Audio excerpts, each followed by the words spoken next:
பசியோடு யார் வந்தாலும் உடனே ஒருவேளை சோறு கிடைக்கும்னு நம்பி வர இடம் உங்கள் ஆஃபீஸ் தான்.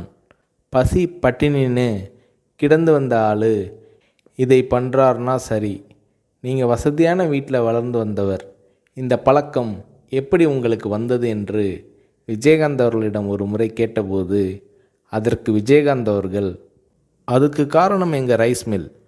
மதுரை மில்லில் நான் இருந்தப்போ வேலையாட்களை கவனிப்பேன். ஒரு தூக்கு சட்டியில் சோறு இருக்கும்.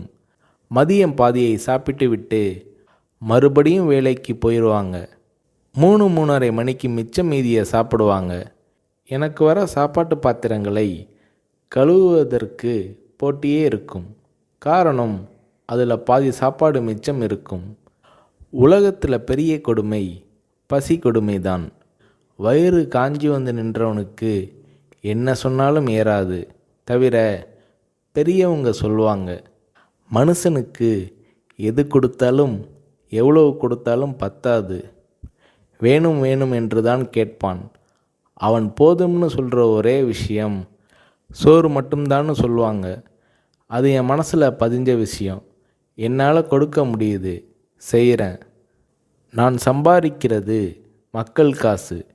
என் உழைப்புக்கு அதிகமாகவே ஊதியம் தராங்க.